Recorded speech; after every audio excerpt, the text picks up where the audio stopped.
거룩한 주일 주님 앞에 예배하기 위해 모인 성도님들을 주님의 이름으로 환영하고 사랑하고 축복합니다. 아멘. 한 주일 동안 어떠한 마음으로 지내시다가 이 예배 장소로 오셨습니까? 네, 우리 이 찬양 함께 부를 때에 우리 마음에 어떠한 근심과 걱정이 있었던지, 어떠한 어둠 길로 행했던지 온전히 예수님을 바라보고 주님의 밝은 빛으로 은혜 받는 시간 되었으면 좋겠습니다. 우리 함께 찬양하겠습니다. 내 마음에 근심 있느냐 어둠 길로 행하느냐 우리 주 예수 바라봄으로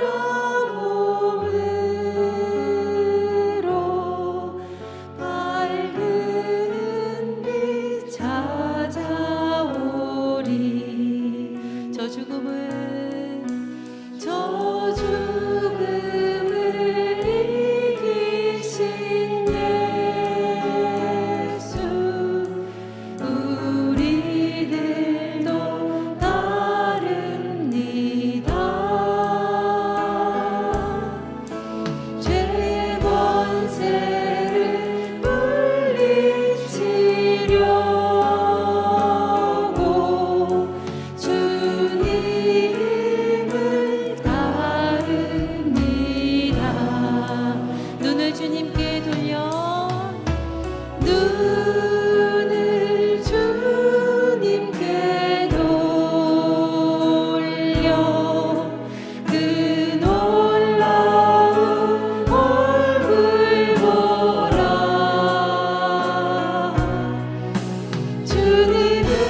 구원의 빛이 있네.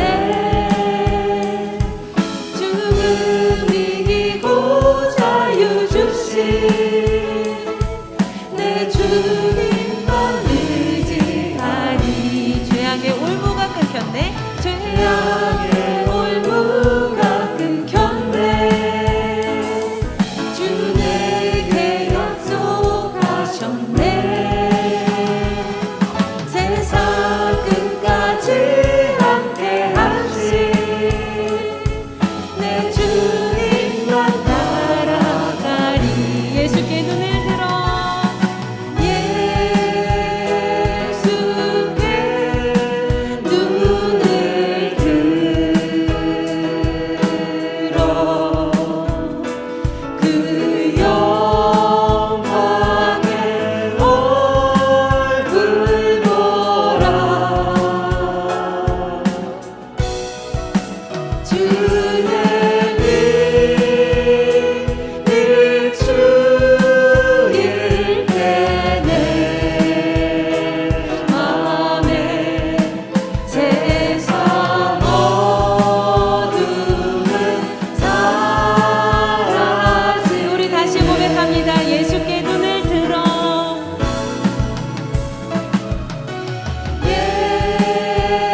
예수께 눈을 들어 그 영광의 얼굴 보라.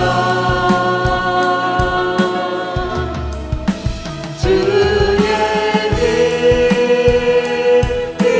비추일 때내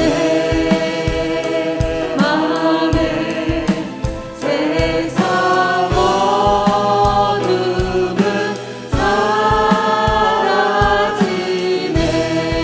세상 어둠은 사라지네. 세상 어둠은 사라지네. 세상 어둠은 사라지. 아멘. 세상 어둠은 사라집니다. 세상 어둠은 사라지네. 좋으신 하나님, 우리 하나님 좋은 분이십니다.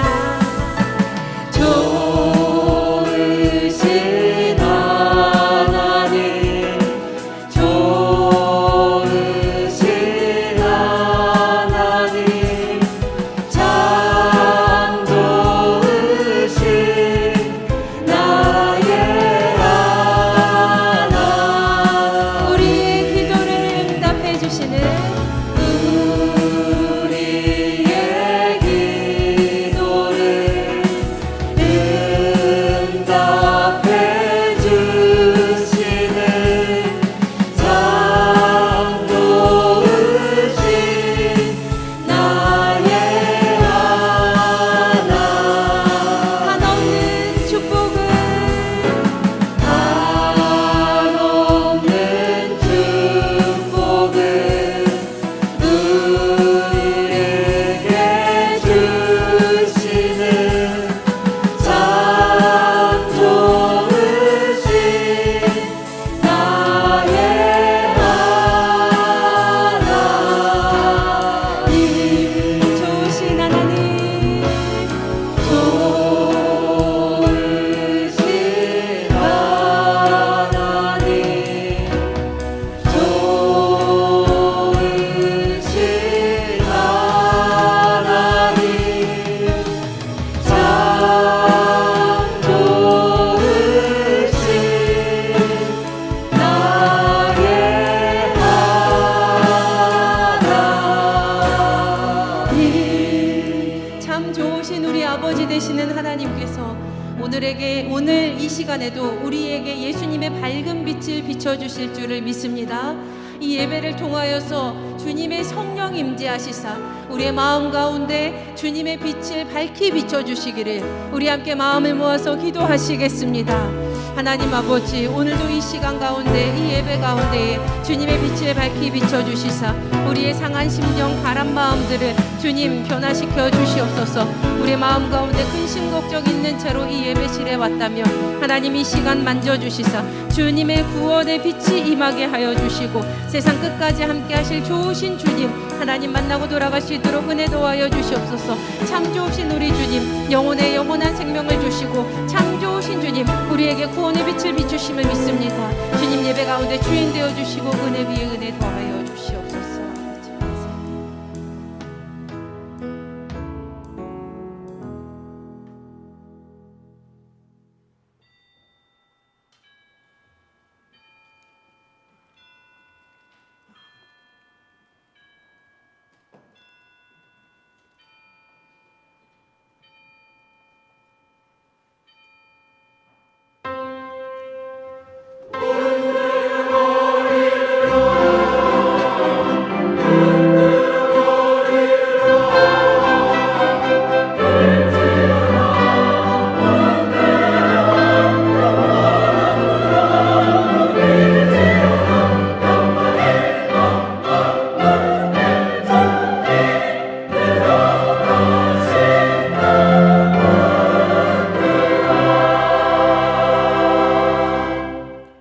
하나님의 사랑이 우리에게 이렇게 나타난 바 되었으니 하나님이 자기 독생자를 세상에 보내심은 그로 말미암아 우리를 살리려 하심이라. 아멘. 모두 자리에서 일어나 주님의 성령 찬송하겠습니다.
주 안에서 항상 기뻐하라. 내가 다시 말하노니 기뻐하라.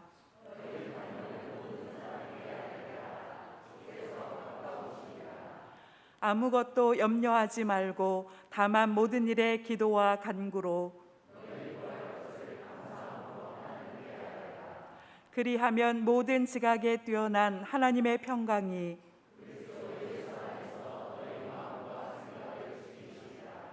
끝으로 형제들아 무엇에든지 참되며 무엇에든지 경건하며 무엇에든지 오르며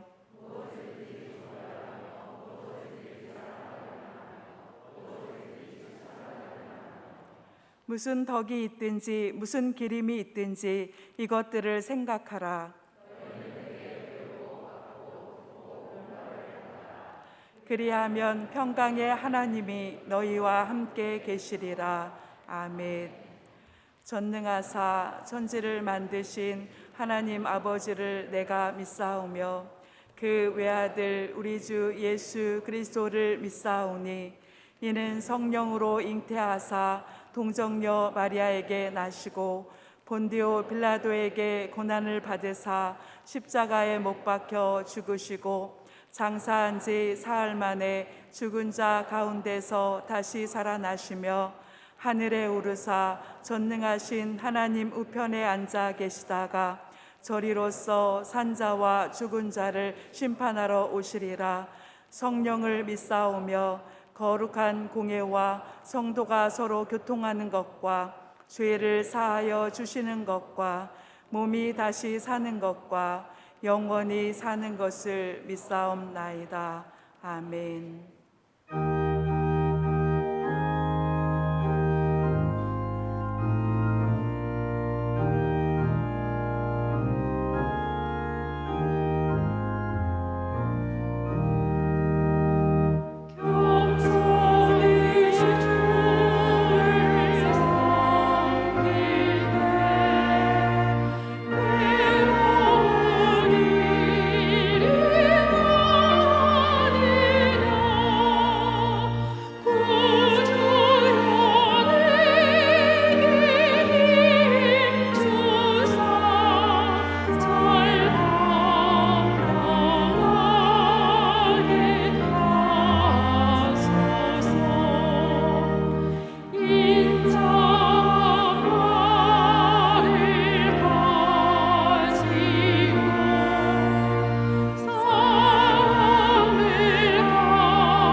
화려한 꽃들과 푸르른 자연을 보면서 창조주 하나님을 찬양하지 않을 수가 없습니다.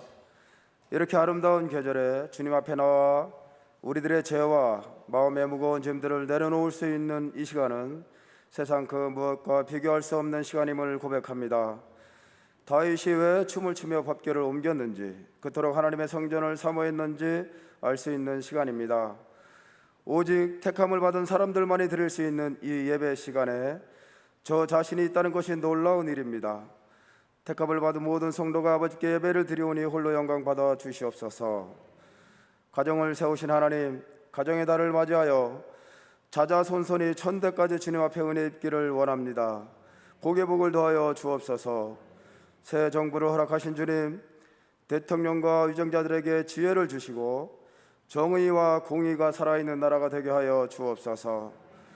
7,700만 우리 동포가 하루속히 한마음 한뜻으로 예배드리게 하여 주시고 통일을 방해하는 모든 것들을 물리쳐 주셔서 복음 통일을 이루어 잘 사는 나라 되게 하여 주옵소서. 북한의 코로나도 속히 종식되게 하여 주옵소서. 러시아와 우크라이나 전쟁도 끝나게 하여 주시고 그곳에 주님의 위로가 있게 하여 주옵소서. 우리 교회를 사랑하시는 주님, 우리 교회가 기나긴 시간을 준비하며 기도하며 보내며 이제 주님의 지상 명령인 제자 삼는 일, 가르쳐 지키게 하는 일, 이웃 사랑과 사회를 이끌어가는 일들을 진행하고자 합니다. 여기에 필요한 자원들을 공급하여 주시고 힘을 다하여 이루어가게 하여 주옵소서. 연로하신 분들의 건강을 지켜주시고 병든 분들을 치료하여 주옵소서. 성도들의 직장과 사업이 다 잘 될 수 있도록 도와주시고 어린이들과 중고등부 청년들에게 꿈을 주셔서 주님 안에서 꿈이 이루어지게 하여 주옵소서. 교회를 이끌어 가시는 담임 목사님과 늘 동행하여 주시고 필요한 것들을 채워 주셔서 교회를 향한 아버지의 뜻이 다 이루어지게 하여 주옵소서. 말씀을 듣는 이 귀한 시간에 성령님 오셔서 성도들의 문제를 해결하여 주시고 병도 치료하여 주옵소서. 근심 걱정 다 사라지게 하시고 우리의 마음과 생각이 새 힘을 얻게 하여 주옵소서. 말씀을 의지하며 한 주간 살아갈 때 주님의 보호가 있게 하시고 주님의 따스한 손길을 느끼며 살아가게 하여 주옵소서. 예수님의 이름으로 기도드렸습니다.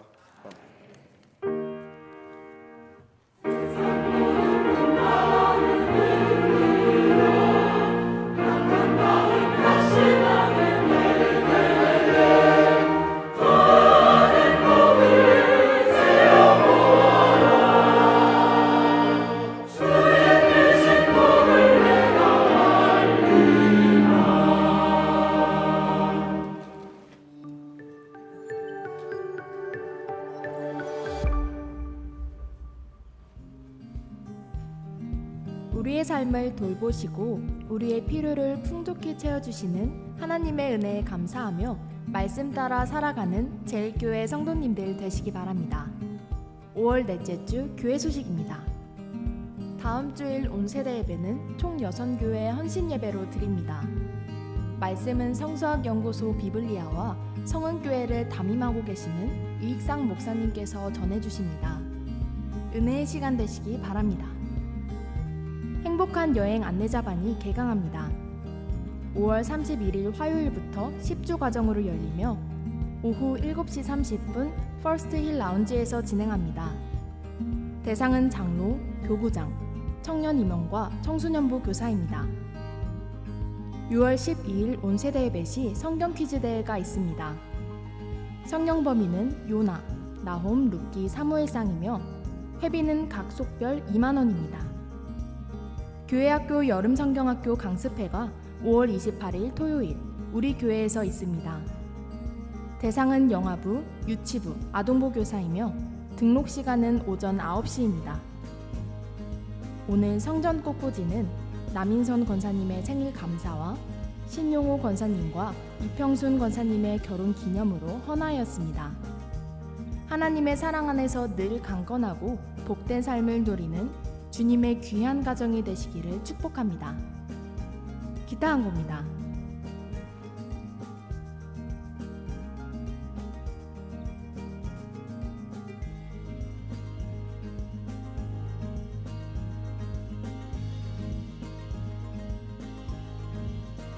성도님들 모두 건강하시고 평안한 한 주간 되시기 바랍니다. 사랑이 넘치는 예수님의 가족 의정부 제일교회 소식이었습니다. 거룩한 주일에 주님 앞에 나와 예배하는 모든 믿음의 가족들을 예수님의 이름으로 축복하고 사랑합니다. 우리 옆에 계신 분들과 인사하겠습니다. 환영합니다. 반갑습니다. 사랑합니다. 이제 교회 예배가 회복되면서 이제 많은 행사들 또 많은 일들이 생겨나고 있습니다. 그동안 움츠려들었던 신앙에서 여러분들이 이제는 좀 활짝 펴고 또 열심히 참여하고 또 동참하고 봉사하는 그런 신앙생활이 됐으면 참 좋겠습니다. 교회에 많은 행사들이 있는데 여러분들 다 은혜의 자리니까 여러분들이 열심히 참여하시고 또 후원해 주시고 기도해 주시고 응원해 주시기를 부탁을 드립니다. 특별히 이제 여러분들 오늘 가실 때 이 카드를 하나씩 다 나눠 드릴 텐데요. 이 카드는 뭐냐 하면 저희 정교인 성경 퀴즈 대회에 친절하게 우리 청년들이 열심히 준비하고 있으면서 여러분들이 성경을 읽고서 준비하실 수 있도록, 물론 그동안 다 여러분들이 큐티 하시고 지금 우리가 큐티하고 있는 사무엘 상의 내용을 가지고 하게 될 텐데 그래도 여러분들이 체크하시면서 성경을 한 번 더 읽어보시라고 성경 읽기표 카드를 만들었습니다. 그래서 여러분들이 한 장씩 한 장씩 체크하시면서 공부하실 수 있도록 그렇게 준비했으니까 청년들이 이런 것도 만들고 참 예쁘죠, 그렇죠? 예, 여러분들 갖고 가셔서 성경을 다시 한번 읽으시면서 성경 퀴즈 대회 소개별로 열심히 준비하셔서 또 은혜의 시간, 좋은 시간, 즐거운 시간 되시기를 부탁을 드립니다. 이거는 가정별로 하나가 아니라 개인당 하나씩입니다. 그러니까 여러분들이 하나씩 꼭 챙겨가시기를 부탁을 드립니다. 오늘 우리 교회 지난주에 등록하신 새 가족이 있으신데 박순옥 권사님 어디 계시죠? 예, 잠깐 좀 일어나십시오. 예, 우리 허은미 권사님 인도하셨는데 우리 권사님 우리 축복하면서 함께 찬양하겠습니다. 당신은 사랑받기 위해 태어난 사람, 당신의 삶 속에서 그 사랑받고 있지요. 당신은 사랑받기 위해 태어난 사람, 당신의 삶 속에서 그 사랑받고 있지요. 잘 오셨습니다. 환영합니다. 이제 오늘 우리에게 주신 하나님의 말씀을 함께 듣겠습니다.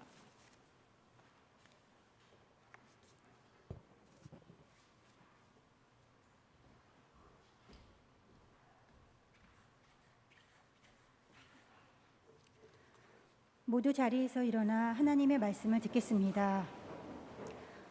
오늘 우리에게 주시는 하나님의 말씀은 창세기 29장 28절에서 30절 말씀입니다. 야곱이 그대로 하여 그 7일을 지음에 라반이 딸 라헬도 그에게 아내로 주고 라반이 또 그의 여종 비라를 그의 딸 라헬에게 주어 시녀가 되게 하매 야곱이 또한 라헬에게로 들어갔고 그가 레아보다 라헬을 더 사랑하여 다시 7년 동안 라반을 섬겼더라. 이는 우리에게 주시는 하나님의 말씀입니다. 아멘.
너의 이름은 이스라엘 다섯 번째 시간입니다. 오늘은 창세기 27장 15절로 30절의 말씀을 본문으로 해서 전체 말씀으로 해서 함께 은혜를 나누시겠습니다. 지난주에는 야곱이 목자로 변한 그런 모습을 통해서 하나님께서 부족하고 연약한 우리에게 베풀어 주시는 은혜를 함께 나누었습니다. 오늘은 야곱이 라반의 집에 머물면서 두 명의 아내를 얻는 과정을 통해서 하나님께서 우리에게 원하시는 것이 무엇인가 함께 생각해 보는 그런 시간을 갖겠습니다. 야곱은 한 달 동안 라반의 집에 머물면서 삼촌의 일을 도와줍니다. 그런데 아마도 아주 열심히 성실하게 그 일을 잘 도왔던 것 같아요. 야곱이 일하는 모습을 한 달 동안 지켜본 라반이 이제 야곱에게 품삯을 정하라고 말합니다. 무슨 얘기입니까? 마음에 들었다는 얘기죠. 계속 함께 일하자는 이야기입니다.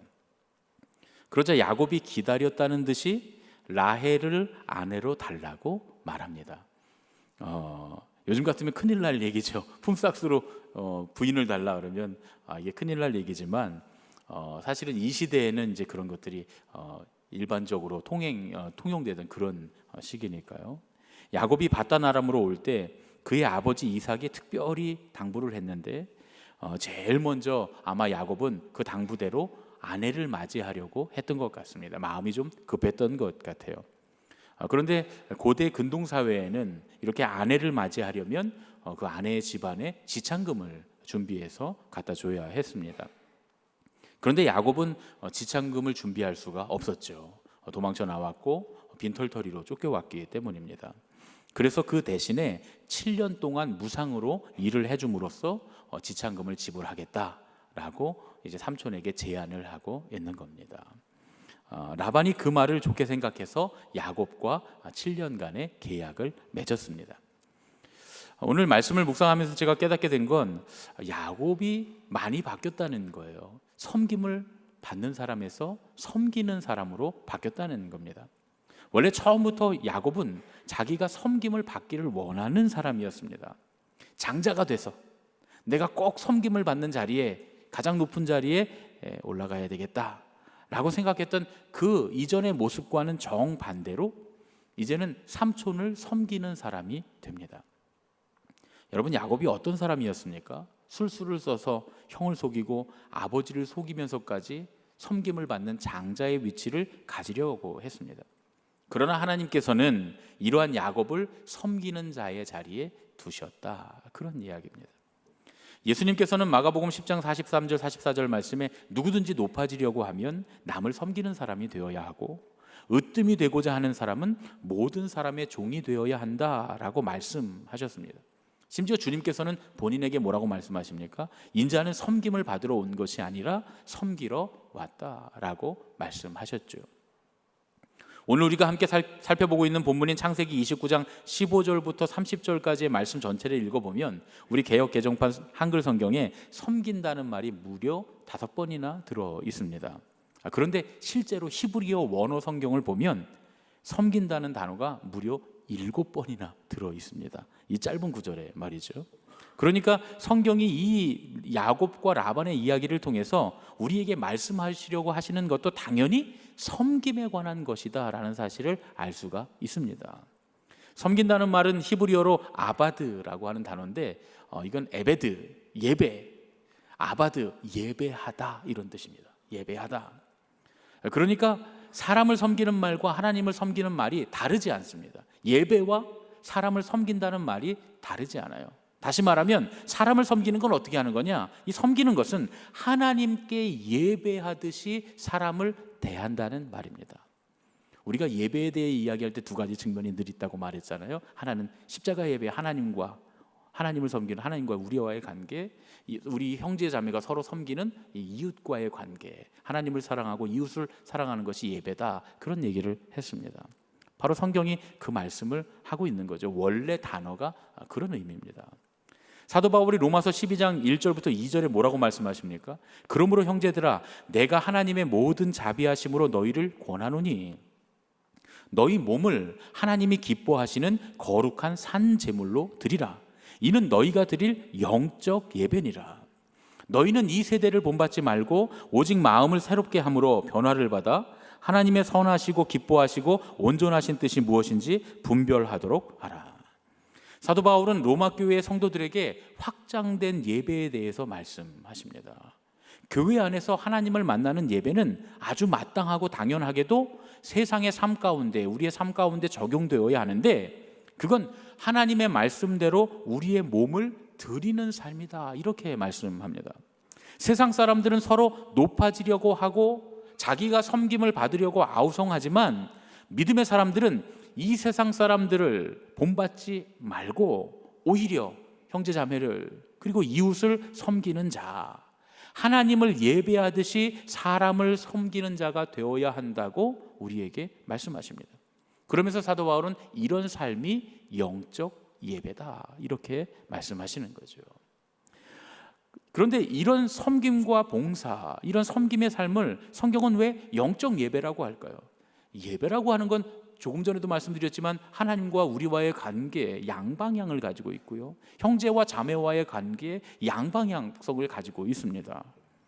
우리가 소소한 일상 가운데 생활화된 섬김과 봉사가 일방적인 한 방향이 아니기 때문에 그렇습니다. 1880년 여름 미국에 그 가가호호를 방문하면서 이것저것 물건을 파는 아주 가난한 고학생 젊은이가 하나 있었습니다. 학비가 없고 또 생활이 어려우니까 학비를 마련하기 위해서 그렇게 방문 판매를 하면서 이제 학비를 벌었던 거죠. 그런데 그날도 하루 종일 고생하고 너무 피곤한 저녁이 되었는데 그날따라 너무나 지치고 배가 고픈 거예요. 주머니를 뒤져보니까 주머니에는 10센트 동전 하나밖에는 없었습니다. 그리고 그 돈으로는 음식을 사 먹을 수 있을 만큼의 돈이 되지 않았습니다. 그래서 부끄럽지만 다음 집에 가면 먹을 걸 좀 달라고 해야 되겠다, 이런 마음을 가지고 다음 집 문을 두드렸습니다. 그런데 문이 열렸는데 어린 소녀 하나가 나온 거예요. 그러니까 마음이 부끄러워진 거예요. 어른 같으면 음식을 좀 주시면 좋겠습니다, 빵이라도 있으면 좀 나눠주세요 했을 것 같은데, 너무 어린 소녀가 나오니까 그 마음에 창피하고 부끄러운 거예요. 이 소녀한테 먹을 것 좀 갖고 와라 그러기가 민망했던 겁니다. 그래서 차마 배고프다는 말을 못하고 음식 대신에 나 물 한 잔만 갖다 줄 수 있겠니? 하고 소녀에게 부탁을 합니다. 그런데 이 소녀가 굉장히 똑똑했던 모양이에요. 보자마자 이 오빠가 굉장히 배가 고프구나, 이 눈치를 채고서 큰 컵에다가 우유를 한 잔 가득 담아서 갖다 줍니다. 너무 배가 고팠던 이 젊은이는 커다란 컵에 담긴 우유를 그냥 단숨에 벌컥벌컥 다 마셔버립니다. 그러고 나니까 이제 배가 부르고 새 힘이 나는 것 같았어요. 그러면서 소녀에게 내가 얼마를 주면 좋겠니 우유값으로, 이렇게 물었습니다. 그랬더니 소녀가 그럴 필요가 없다면서 이렇게 말합니다. 우리 엄마는요, 친절을 베풀면서 돈을 받지 말라고 하셨어요. 이렇게 이야기합니다. 이 젊은이가 어린 소녀의 말에 큰 깨달음을 얻게 되었다는 거예요. 그로부터 10수년이 지난 후에 그 어렸던 소녀가 이제 청년이 되고 그만 중병에 걸리게 됩니다. 그 도시 안에 있는 병원에서는 도저히 감당할 수 없는 그런 병이라는 거예요. 다행히 병원의 의사가 큰 도시에 있는 전문 의사 선생님을 불러오면 고칠 수도 있겠다, 이렇게 이야기해 줍니다. 그래서 그 당시에 가장 유명했던 산부인과 의사인 하워드 켈리 박사를 모시고 오게 됩니다. 이 켈리 박사는 당시에 산부인과 분야에서 아주 독보적인 분이었다는 거예요. 그 명문 대학인 존스 홉킨스 의대를 설립한 사람들 중에 한 분이랍니다. 그러니까 아주 유명하고 유능한 분이었죠. 이 켈리 박사가 그 소녀를 만나서 지금까지 개발된 모든 의료 기술을 총동원해서 그녀를 치료해 줍니다. 결국에 이 부인과 질환으로서는 당시에 굉장히 힘든 상황이었음에도 불구하고 마침내 치료에 성공하게 됩니다. 치료가 끝난 후에 하워드 켈리 박사가 치료비 청구서를 이제 그 소녀의 집에 보냈습니다. 이 소녀가 엄청나게 치료비가 많이 나올 거라는 생각을 하고 청구서를 뜯었는데 그 청구서에는 이렇게 기록되어 있었다는 거예요. Paid in full with one glass of milk. 한 잔의 우유로 모두 지불되었음. 그때 방문 판매를 하면서 고학을 했던 그 오빠가 바로 하워드 켈리 박사였다는 그런 이야기입니다. 이 이야기는 사실 한때 우리나라 고등학생들의 모의고사 영어 시험에 장문 독해로 많이 나왔던 아주 유명한 일화입니다. 아마 이 독해를 했던 우리 청년들 중에는, 젊은 분들 중에는 모의고사 때 이 독해를 영어로 풀어봤던 친구들이 분명히 있을 거예요. 무슨 얘기입니까? 섬김이라고 하는 건 이렇게 일방적인 봉사가 아니라는 거예요. 언제나 서로에게 향하는 양방향성을 가지고 있다는 겁니다. 우리가 주님께 예배하면 언제나 주님께서는 우리에게 응답하시고 우리에게 위로와 사랑을 넘치게 주시는 것처럼, 사랑의 섬김에는 언제나 서로에게 미치는 영향력이 생기게 된다는 거죠. 여기에 섬김의 기쁨이 있다는 것입니다. 진정으로 섬김을 받은 사람은 그 섬김의 가치를 알게 되고 자신도 섬기는 사람이 되는 겁니다. 그러나 꼭 모든 경우에 그렇지는 않겠죠. 목사님, 세상 살아보니까 꼭 그렇지만은 않던데요. 그런데 사람이 갚아주지 않는다고 해도 하나님께서 섬기는 사람에게 갚아주시는 줄로 믿습니다. 나중에 또 말씀 나누겠지만 야곱의 경우가 다 그런 경우였어요. 야곱은 아주 7년 동안 정직하게 섬겼습니다. 정직하게 섬겼을 뿐만 아니라 그 일을 기쁨으로 즐겁게 행복하게 그 7년간의 고된 일들을 다 감당했다는 거예요. 보통 우리가 일을 할 때 그 일이 즐거우면 시간이 좀 빨리 가는 법입니다. 야곱은 라헬을 너무나 사랑했기 때문에 그 7년을 며칠처럼, 수일처럼 여겼다고 성경이 기록합니다. 지루하고 고생스러운 일을 짧고 솜쉽게 만들어주는 게 뭐냐?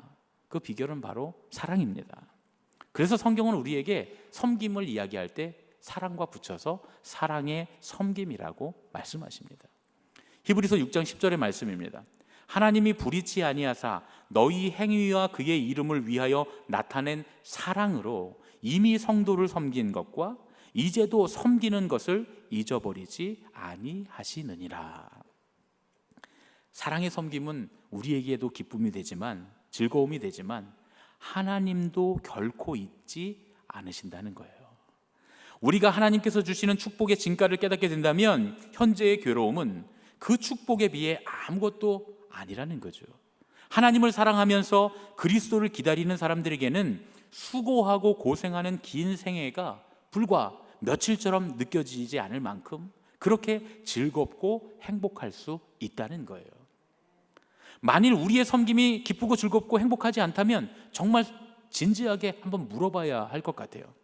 나는 과연 나의 가족들을 위해서 하는 이 모든 일들이 기쁘고 즐거운가? 나는 과연 교회와 성도를 위해서 섬기는 이 일이 즐겁고 행복한가? 우리의 이웃들과 함께 나누고 이웃들을 섬기는 삶이 과연 나는 기쁜가? 물론 그 섬김이라고 하는 것이 나의 역량을 벗어나는 너무나 무거운 것이어서 기쁘지 않을 수도 있습니다. 또 정말 아무도 알아주지 않아서 나 혼자에게만 확 뒤집어 씌워놓은 거라, 그리고 또 사람들이 자꾸 나를 힘들게 해서 물리적으로나 심정적으로 너무 방해를 많이 받아서 그래서 그 섬김이 힘들 수도 있지요. 그런데 성경은 뭐라고 말씀하시느냐? 그러한 것들보다 훨씬 근본적인 문제는 이 섬김을 함에 있어, 섬김의 삶을 삶에 있어 내게 사랑이 있는가, 애정이 있는가 하는 것이라는 거예요. 여러분, 오늘 야곱의 형편을 보세요. 아무것도 없는 빈털터리의 몸으로, 그것도 자기 삼촌의 집에 쫓겨와서 힘겹게 양을 치며 양치기로 살고 있는데 그 삶이 즐겁고 기쁘고 행복한 삶이었다는 거예요. 하나님께서 함께 하시겠다는 약속의 증거를 야곱이 받습니다. 그게 뭡니까? 자기가 제일 사랑하는 여인을 아내로 얻을 수 있게 된 거예요. 하나님께서 함께 하시겠다는 약속의 증거로 그 아내를 얻게 되니까 그 즐거움이 정말 말할 수 없는 것이었다는 겁니다. 하나님과의 관계에 있어서도 이제 야곱에게 하나님께서 역사하시며 함께 이루어 주시겠다라는 그 약속이 마음으로 믿어졌던 거예요. 하나님께서 주신 일에 대한 애정이 생기고 하나님께서 보내주신 사람에 대한 사랑이 그 마음에 있었습니다. 그러니까 하나님께서 주신 약속의 유업을 이을 사람으로서 당연히 비록 7년간의 고된 일이지만 그 일을 기쁘고 즐겁게 감당할 수 있었다는 겁니다. 우리가 우리의 삶을 살면서 하는 모든 일들이 짜증나고 힘들고 불편하고 괴로운 이유가 뭘까요? 그 믿음이 없기 때문이죠. 하나님께서 나에게 약속을 이루시기 위한 과정이다 라고 하는 그 믿음이 없기 때문입니다. 내 마음에 애정이 없고 사랑이 없기 때문이다, 그런 얘기죠. 심지어 오늘 말씀을 보면 야곱은 속이는 자였는데 속는 자로 바뀝니다.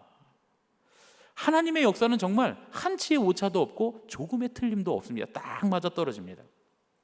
동생으로서, 자기가 동생인데 형인 것처럼 아버지를 속였던 야곱이 이제 형인데 아우처럼 속이는 삼촌의 속임수에 그대로 넘어갑니다.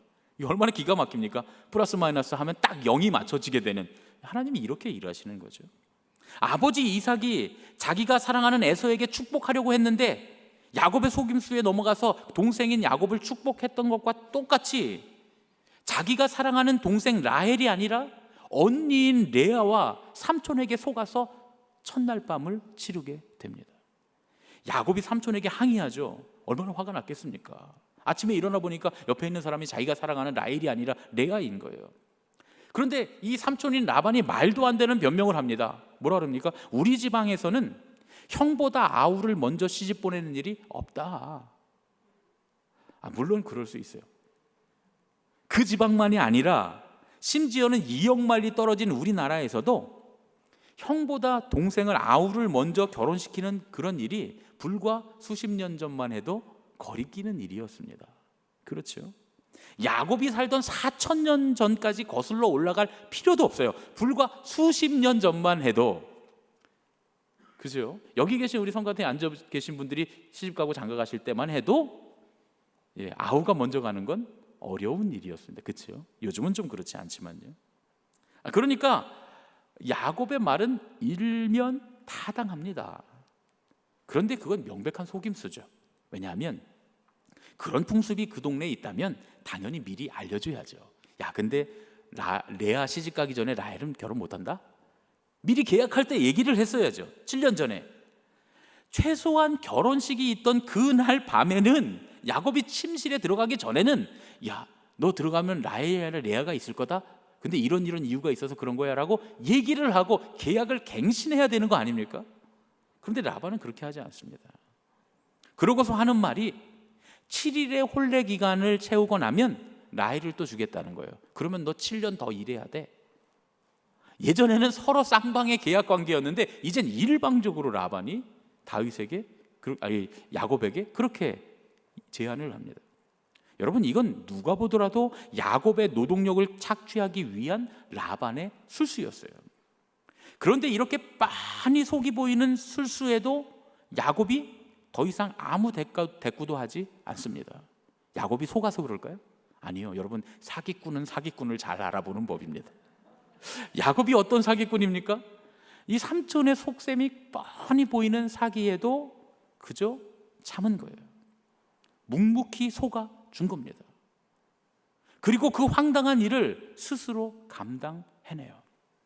예전에 야곱이라면 도저히 있을 수 없던 일이었죠. 영광을 누리기 위해서 손해보지 않으려고 죄 짓는 일도 서슴지 않았던 야곱을 생각해 볼 때 이 야곱의 모습은 정말 놀라운 변화입니다. 그런데 왜 야곱은 그렇게 삼촌의 술수를 묵묵하게 받아들였을까요? 그건 조금 전에도 우리가 함께 말씀을 나눴지만 이 사건이 너무나 명백하게 하나님이 자기 자신을 다루시는 것임을 알았기 때문이에요. 너무 명백하잖아요. 그렇죠? 어떻게 이렇게 명백할 수 있습니까? 자기의 속임수와 똑같은 방법으로 자기가 당하고 있는 것을 알았기 때문입니다. 하나님이 그 안에 계시는 걸 알았기 때문에 이제 야곱은 완벽하게 속이는 자에서 속는 자로 바뀌었습니다. 억울하게 만드는 사람에서 억울한 사람이 됩니다. 그런데 여러분, 하나님께서 주시는 축복의 섭리가 여기 있습니다. 우리가 하나님이 그 안에 계심을, 하나님의 계획하심 안에 있다고 하는 것을 안다면 속이는 사람보다 속아주는 사람이 훨씬 더 행복한 사람이 된다는 거예요. 세상에서는 속이는 사람이 부자가 되고 성공하지만 하나님의 원리는 속아주는 사람이 더 부자가 되고 더 복받은 사람이 된다는 말씀입니다. 속인 라반보다 속아준 야곱이 더 큰 사람이 되고 더 큰 복을 받습니다. 그런데 여러분, 여기서 주의해야 할 점이 하나 있어요. 하나님은 우리에게 그냥 무작정 손해보고 억울한 일을 당하라고 말씀하지 않으세요. 그냥 무조건 속아만 주고 억울한 일만 당하면 되는 게 아니에요. 또 부자가 되기 위해서 속아줘라 이렇게 말씀하시지도 않습니다. 하나님은 사람이나 사람의 성공이 아니라 오직 하나님과의 약속을 바라보면서 그렇게 하라고 말씀하세요. 하나님의 힘이 드러날 때, 누가 보더라도 이건 하나님이 하시는 일일 때, 하나님의 약속 안에서 하나님께서 우리의 모든 손해를 다 갚아주실 것을 믿는 믿음을 가지고 손해보고 속아주라 이렇게 말씀하시는 겁니다. 실제로 로마서 12장 19절부터 21절에 보면 사도 바울이 로마 교회 교인들에게 이렇게 말씀하세요. 내 사랑하는 자들아, 너희가 친히 원수를 갚지 말고 진노하심에 맡기라. 기록되었으되 원수 갚는 것이 내게 있으니 내가 갚으리라고 주께서 말씀하시니라. 내 원수가 줄이거든 먹이고 목마르거든 마시우라. 그리함으로 내가 숯불을 그 머리에 쌓아 놓으라. 악에게 지지 말고 선으로 악을 이기라. 아멘. 야곱은 비록 손해보는 것 같지만 사실은 그렇게 라반의 악을 선으로 이기고 있었던 것이었습니다. 그리고 이제 그 일은 하나님의 축복이 야곱을 향해 쏟아지는 결과를 불러오게 됩니다. 오늘 이 은혜가 저와 여러분에게 충만하게 있기를 예수님의 이름으로 축원합니다. 아멘. 오늘 야곱은 섬김을 받으려던 사람에서 섬기는 자로, 속이는 자에서 속아주는 자로 변화됐습니다. 하나님께서 우리에게 원하시는 삶도 그렇다는 거예요. 우리가 사랑을 목적으로 섬기는 종의 모습이 될 때, 하나님께 모든 것을 맡기고 속는 자, 불이익을 당하는 자가 될 때, 우리는 사망의 권세를 이기시고 승리하신 우리 예수님의 승리를 경험하게 되는 줄로 믿습니다. 불이익을 당했다고 언성 높이고 항의하고 화내는 그런 사람들의 모습을 가끔 보게 됩니다. 사실 그 모습이 우리 모습이기도 하죠. 말씀을 전하는 저도 물론 그럴 때가 있습니다. 뭐 그런 때죠. 운전하다가 확 끼어든 다른 운전자를 향해서 막 낯을 붉히고 화를 내는 그런 모습. 그 모습이 내 모습이고, 택배가 좀 잘못 왔다고 서비스 센터 직원한테 전화를 걸어서 막 언성을 높이는 모습도 바로 내 모습입니다. 우리는 언제나 높아지려고 하고, 군림하려고 하고, 지배하려고 하고, 대접받으려고 합니다. 마땅히 나는 섬김을 받아야 한다고, 나는 마땅히 이 정도의 대접을 받아야 한다고 생각합니다. 할 수 있으면 섬김을 받으려고 하고 대접받으려고 하는 이 모습이 우리의 모습이라는 사실을 한번 되돌아봤으면 좋겠습니다. 우리도 야곱처럼 변화돼야 하는 사람들입니다. 야곱이 사랑하는 라헬을 아내로 얻기 위해서, 또한 하나님께서 우리와 약속하신 그 유업을 얻기 위해서 섬기는 자와 속아주는 자가 된 것 같이, 우리도 하나님 나라의 유업을 잇기 위해, 그리고 우리가 사랑하는 사람들을 위해서 속는 자와 섬기는 자가 되어야 할 줄로 믿습니다. 왜 그래야 됩니까? 만일 그렇게 손해보고 끝이 나면 정말 억울하죠. 그렇게 되긴 싫어요. 만약 우리가 그렇게 손해보고 속고 그렇게 끝이 난다면 우리는 세상에서 가장 불쌍한 사람들일 겁니다. 그러나 하나님의 사람들은 하나님께서 갚아주십니다. 하나님께서 섬기는 사람들을 높여주시고, 결국 우리가 속아주더라도 하나도 손해보지 않도록 이끌어 주시는 줄로 믿습니다.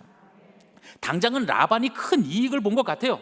하지만 우리는 이 얘기의 끝을 다 알고 있습니다. 결국 야곱이 더 큰 부자가 되고 4명의 아내를 얻고 13명의 아들과 딸을 낳아서 대가족을, 큰 민족을 이룹니다.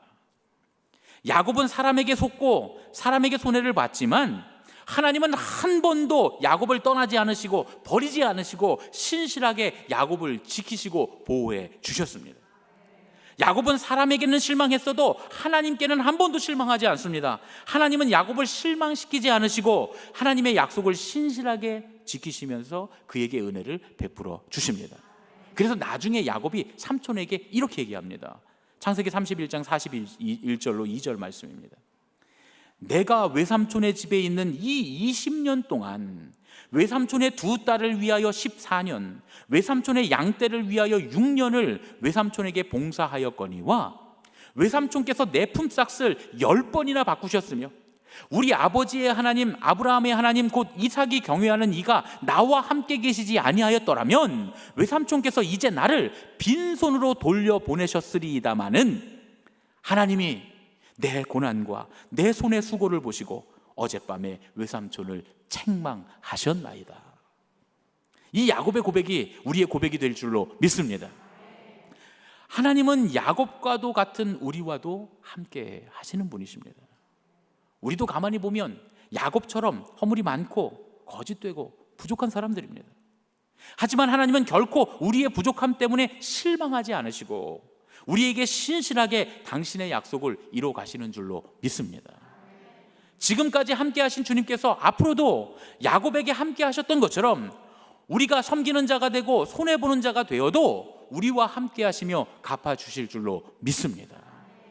옆에 계신 분들과 이렇게 인사하겠습니다. 손해봐도 실망하지 마세요. 하나님께서 갚아주십니다.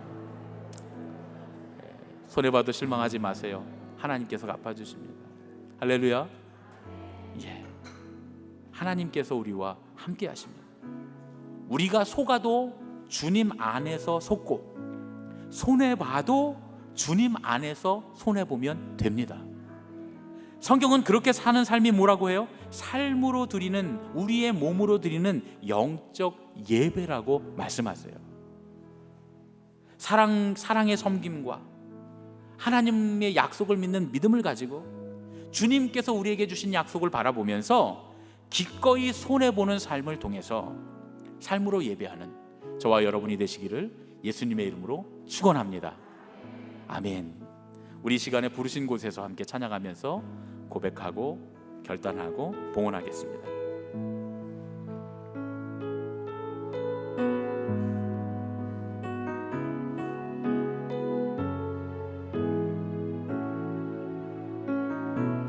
따스한 성령님, 따스한 성령님, 마음으로 보내 내 몸을 감싸며 주어지는 평안함 만족함을 느끼네. 부르신 곳에서 나는 예배하네. 어떤 상황에도 나는 예배하네. 부르신 곳에서 나는 예배하네. 어떤 상황에도 나는 예배하네. 우리 자리에서 일어나서 봉헌하며 찬양하겠습니다. 사랑과 진리의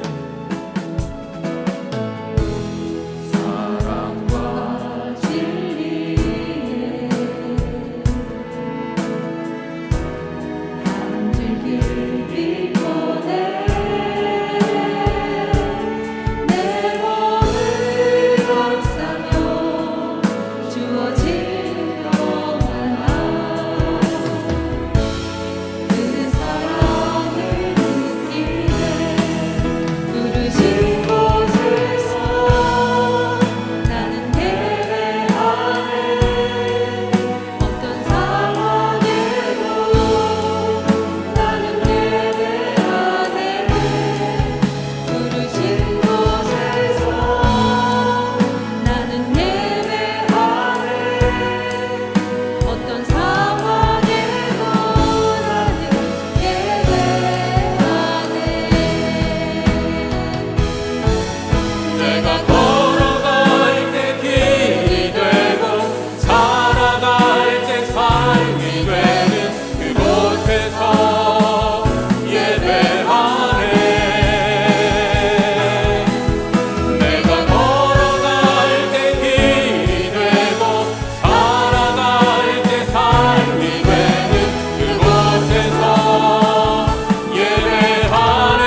거룩한 약속을 이루시는 하나님 아버지, 야곱과 같은 우리도 변화시켜 주시고 주님의 약속에 합당한 삶으로 인도해 주심을 믿고 감사드립니다.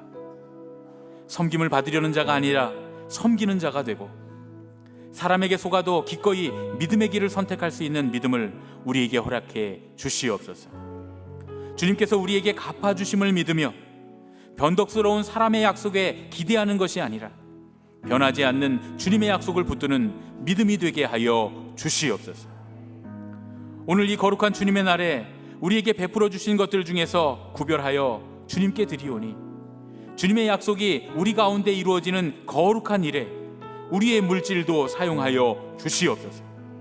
또한 우리가 일상에서 사용하는 모든 재정까지도 더 많은 이들을 이롭게 하고 복되게 하는 주님의 도구로 사용하여 주시기를 간절히 소원합니다. 그리하여 그것이 우리에게 큰 복으로 돌아오게 하여 주시옵소서. 이제는 우리 주 예수 그리스도의 은혜와 하나님 아버지의 지극하신 사랑과 성령님의 감화하시고 인도하심이 주님의 약속 안에서 기꺼이 섬기는 자로, 속아주는 자로, 손해보는 자로 살아 주님의 갚아주심을 일상의 삶 가운데서 체험하는 영적 예배의 삶을 살기 원하는 예수님의 가족들, 우리 제일교회 모든 성도들, 이 예배에 참여한 모든 예배자들 머리 위에 이제부터 영원까지 함께 하시옵기를 예수님의 이름으로 축원하옵나이다. 아멘.